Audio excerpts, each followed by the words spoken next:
Нема да преговараме повторно за Брекзит. Ова е ставот на Жан-Клод Јункер, кој утрово пред европретениците јасно и гласно кажа дека договорот кој е постигнат со Британија е единствениот можен договор.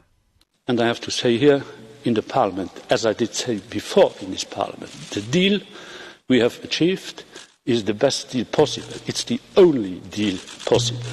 And so we cannot...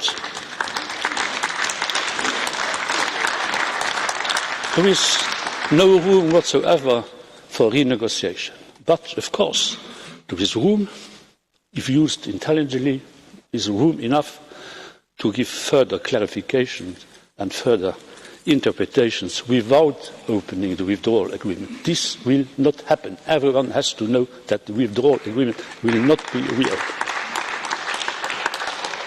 На оваа линија вчера беше и пораката од председателот на Европскиот совет Доналд Туск, кој соопшти дека в четврток, на првиот ден од самитот на Европската унија во Брисел, ќе биде разгледан Брекзитот со цел да им се одговори на загриженоста на британците за спогодбата за заминување од Унијата. Озлоглазениот Брекстоп е во сршта на проблемот кој го искомплицира британското напуштање. Според сегашниот предлог договор, Северна Ирска ќе остане на Европската царинска унија за да се избегне граница меѓу двете ирски, доколку Британија напушти унијата без претходно постигнат договор.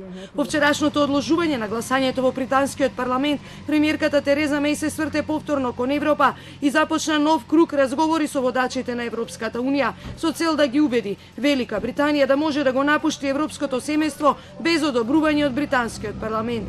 Таа денеска се сретна со голандскиот премиер Марк Рот во Хаг, а на агендата е и средба со германската премиерка Ангела Меркел. Британската јавност веќе ја губи довербата во Меј, која стана премиер по одлуката на Велика Британија на референдумот во 2016 за напуштање на Унијата. И конзервативците, и лабористите најавија дека нема да го поддржат договорот што го постигна Меј со водачите на Европската унија во ноември.